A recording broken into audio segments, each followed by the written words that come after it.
So here we are spotting here onto the bottom right, the red Zerg, the Mr. Jones himself, the finisher, Asahi. And his opponent ay random Protoss player na nakita niya, na-meet niya sa online. Please welcome the blue Protoss on the top left, Fahim. And Fahim already put his second Nexus. So as the second hatchery naman para kay Asahi. Ano to? Spawning pool and extractor kaagad. So good timing lang to. Dalawang drone for the extractor. Good timing pagkatapos ng spawning pool, ano kagad? Yung new sapatos ng mga Zerglings para bumili sila. Ang tao doon, nalimutan ko pangalan doon. Anyways, so ano pala, salamat pala sa mga followers natin dyan sa mga Discord natin, no? So kung hindi ka pa naka-follow sa Facebook page ng PSL ay follow mo na lang, or kung hindi pa kayo naka-subscribe na YouTube channel na po kami, doon namin pinopost yung mga 1v1 matches na i-cast ko. So for more videos and updates, just click the subscribe button and hit the notification bell. Ano to? Hatchery? Oh, ano to ha? Nakita ko na to noon.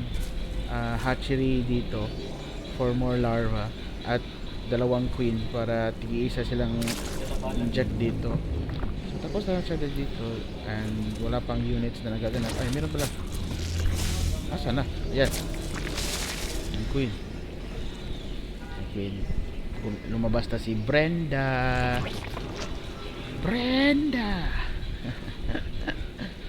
Ano to? Roach Warden. Uy. Okay. Typical roach. So grabe, nag-block siya agad dito. Kahit wala pang Zergling, nag-block ka agad. At may barangay tanod na nakabantay dito para walang Zerglings na makalapit. Cannon. Pinaghandaan, men. Takot na takot kay Boss Jones.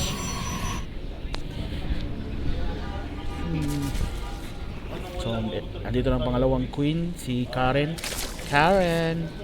Ayan na, nag-inject na si Karen, pati si Brenda. So additional larvae lang tong hatchery na to. Nakikita ko na to naman eh. Dalawang ganito. So layer is coming up for Asahi. And siguro for the moving speed of the roaches. May extractor na dito. So dalawang extractor na dito. So yeah, he's going for a roach, I think, roach attack here. Tapos na ang layer, guys. Yeah. Yep, mag-start na ang ating research for the moving speed ng roaches. Ano kasi yan eh? Ano to? Spore chlorine. Ba't walang nangyayari? Ang passive naman ng ng photos natin. Walang scout. Walang anong tawag doon? Yung lumilipad ng circle, yung lumilipad na bola. Oracle pala. Oracle. Got it. Ayan na, 3 roaches spawn already. 6 roaches na kagad. 7, 8. Okay. 30 army against 7. Saan nandito? So he's just going to block this out, and a third nexus is coming in.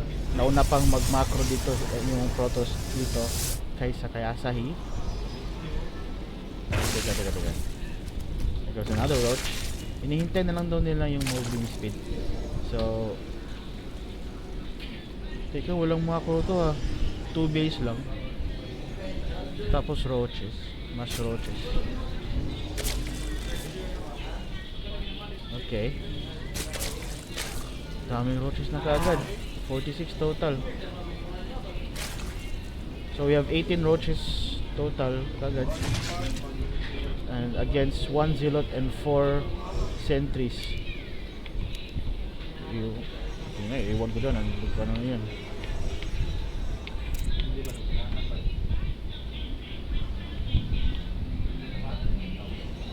Nagmamarch na dito ang army ni Asahi. This is a one ata, pero may mga immortals na dito. Stalker. There's ang attack. Nag-uot. Nag-try to evacuate here pero hindi na makalapit. Pero na-block is there. Coming for them. Kasi hindi na yung Runda Karan is there. Pero ang daming roaches dito guys. Takinan. Sobrang dami nag-lag. Pero ano to? Stalkers. With a couple of shield batteries. Pero wala nang cannon to defend the base. Pero ang dami pa ha. Pero ano to?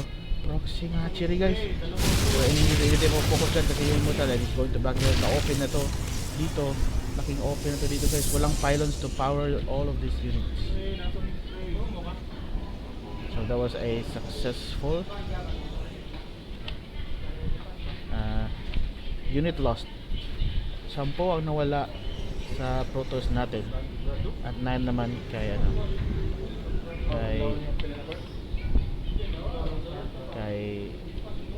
Asahi and Void Ray. Oh my god, Void Ray. Tapos Immortal. Asahi, no, Boss Jones didn't see this coming. So anong pang counter niya?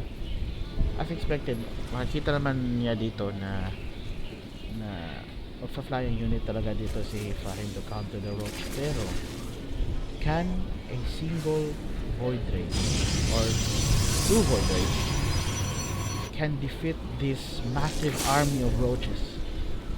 I don't think so. May proxy pa ditong hatchery. Okay. Ano? Ang dami oh. Mga EPs. Ay hindi EPs yan. Ano yan? Mga ang dami. Against this army. 2 Void Ray. Tapos na daw Immortal. 4 na Stalker. Ano pa parating pa ano? Kita ni Fashion to. May may observer. I don't think this will be enough. The Void Rays can deal a lot of damage pero ang dami. May mga backup pa dito. Ako, dami nito. Pero iwan ko lang ha. Madami na rin Immortal at Stalker. Pangatlong Void Ray is coming. Another Immortal is coming up. So I don't know man. And he's come here. Nakita siguro. Nakita niya ni Asahi yung Void Ray. So he's going to a Spire for a flying unit. Tingin ka na lang. Kamali lang. Nagdadalawang isip ang Protoss kasi ang dami. Nung nilalakad yung Protoss, sabi niya, shit, dami. Nah, never mind. I'll pass on that. Pero nang-build pa rin siya ng what? Fleeting Bacon.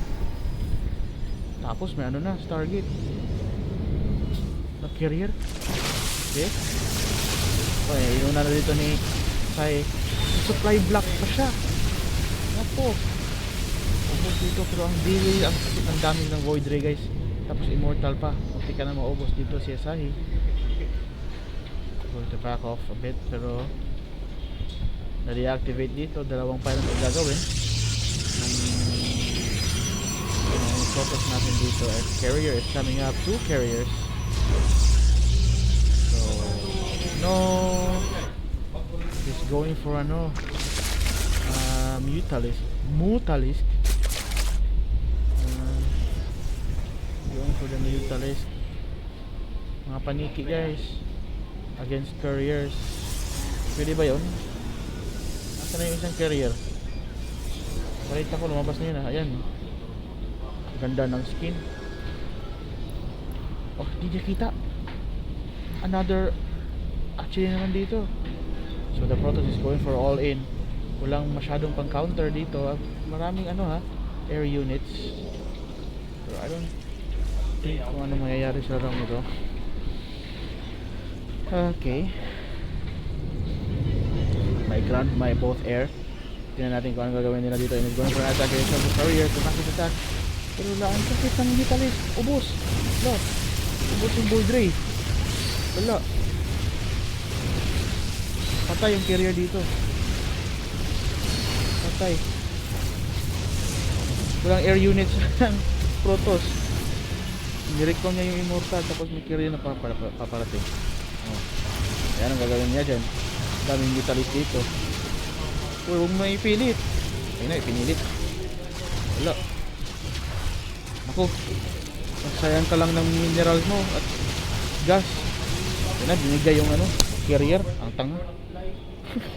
Ay, sorry. Bawal pala mag-trash talk. Anyways, so keep making immortals kahit air units yung kalaban. Ang galing. Ang galing.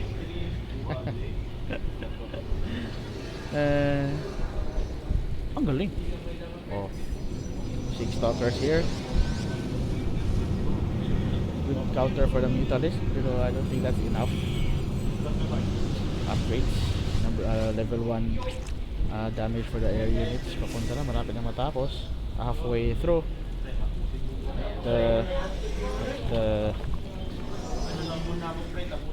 Ba't hiwalay ang mga hatchery dito? Ang hirap. Wala pang ano, hindi siya nag-spread ng creeps kasi nag-ano siya dito. Nag-mutalist. Teka lang ha. Dami ng mutalist, dami paniki guys. Ito pala ang dahilan ng COVID-19. Yung mga paniki. Kinain ng mga ano, Cherez, joke lang. So, okay. Ito, hatchery, tayo na, daming hatchery guys. Okay. Hatchery pa dito, may hatchery na dito. So 1, 2, 3, 4, 5, 6, 7, 8 hatcheries. Grabe yan. Ngayon mo lang makikita 8 hatcheries. Tapos 5 ano lang natural yung nagawa. So the more hatcheries meaning more itlog. The more itlog. At more itlog means more larva. More larva means more units ang magagawa spontaneously. Daming paniki oh. Daming pa ng paniki.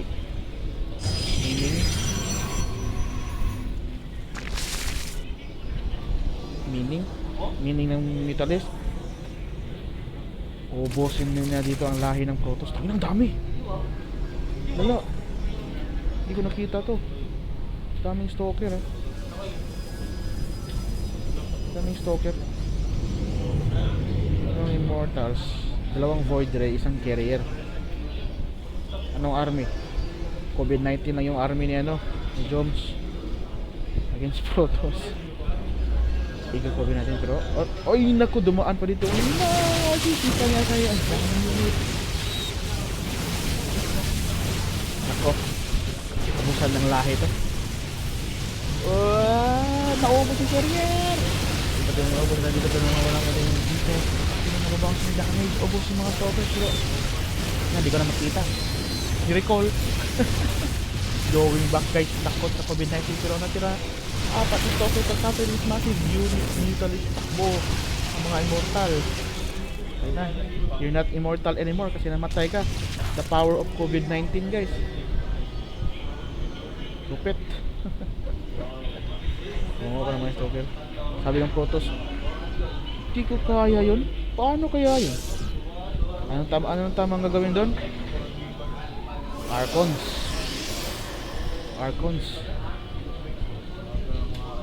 Archon ground ka, mag-Archon ka. Samahan mo ng High Templar na may Storm. Ubus yun. Dami oh. Dito na. Sinabayan pa ng mga ipis. Paniki at ipis. Panikipis. Inatakihan dito yung Suki naglalakad. Walang damage. I'm going for the workers here. Nakikita na dito. Pero the Zerglings is going to attack to the Stalkers. And the Mutalist is going towards the probes. And is going to attack the cannons. No. Zerglings. Saan mga Zerglings? Ubos yung Zerglings. Pero inuubos na dito ng kaunti. And going to back. Get out. Kita patat. So, yun na. May mga body. Ubos ang lahi. Ubos ang workers. Back ka na.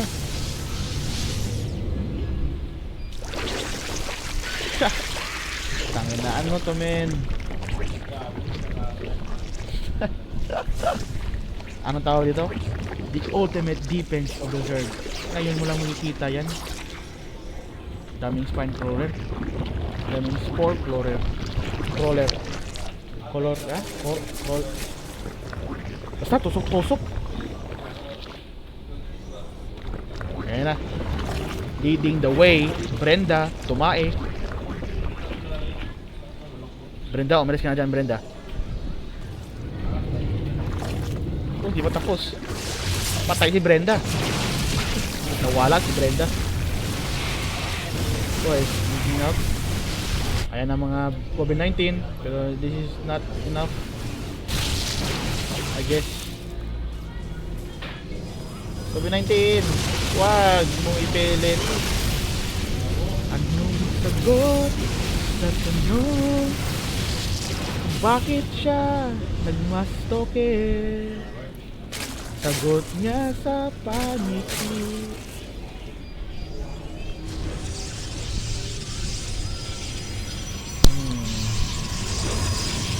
Hindi ko alam ano nangyayari kay Jones. Hindi ba mag-isip? Daming paniki Boss Sterling on the front. Boss yung Void Ray.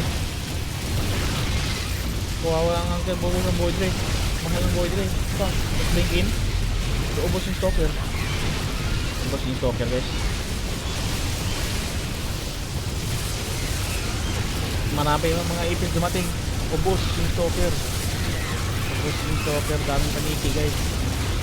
Okay. Pero nag-summon kita siya. Nag-warp in maraming Stalker. Sabi ni Jones, di pala kaya. Di kaya. Bago yung Phantom, pinalikuran yung kalaban free. Hindi ko alam kung ano nangyayari. Pero kita dito, observer. So alam ni Protoss kung anong nangyayari. Ano pa nangyayari dito? Another hatchery. Okay. Okay. Ang daming Stalker pero pinilit blink in para matarget yung mga Vitalists, pero yung Basher battery is going to sustain these Stalkers, pero the damage is there. Level 3 for the air units. Ubus yung Stalker, guys. Level 3 damage. So papunta na rin level 3 damage yung Stalkers. So magiging makatiro dito.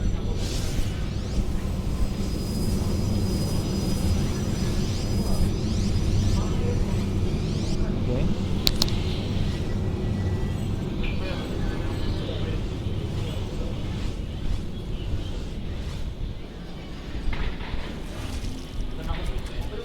Sa tabi lang sila dito, guys. Parang border ng parang Amerika tapos Iran.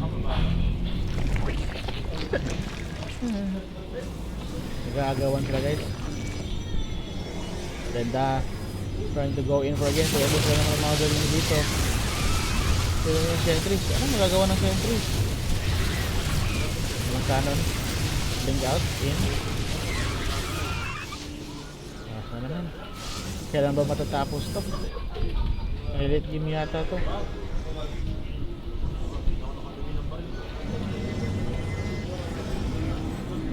Immortal.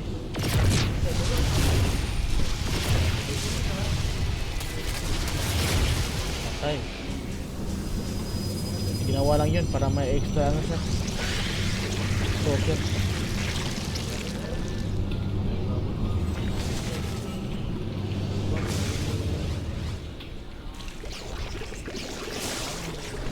Kita niya yung unit. Kita na lang yung unit. Pero hindi sila another attack here for Sami. Let's clear out those Stalkers. Daming Vitalists dito, pero back na naman. GG. Sabi ni Jones, di kaya pre. Out na ako. And that's it, guys. Protoss wins the game.